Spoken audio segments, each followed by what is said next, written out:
So, Assalamualaikum. Hai guys. So, hari ni Niza nak unboxing Oreo bread pin. Tada! So, Oreo ni Niza baru beli. So, yang mana dah makan, cuba komen kat bawah. So, jom kita unboxing sama-sama.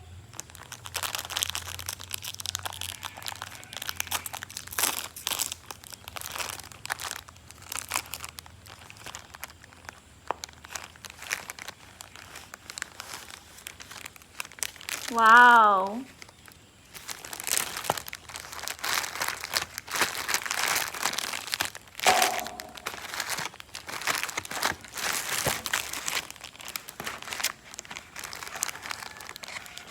So, Oreo ni dalam ni ada 1, 2, 3, 4, 5, 6, 7, 8, 9.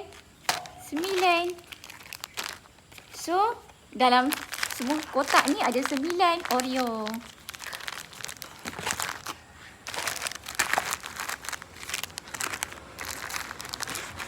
Jom kita cuba try satu.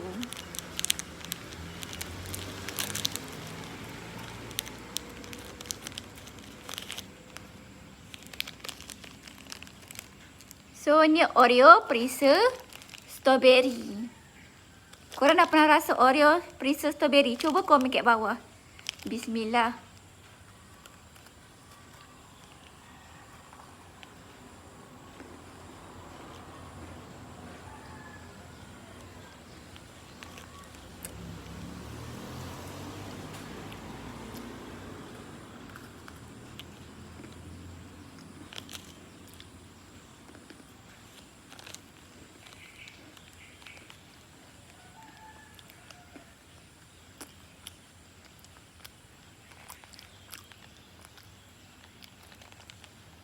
Wow, sedap. So, Oreo ni Niza nak bagi 8/10.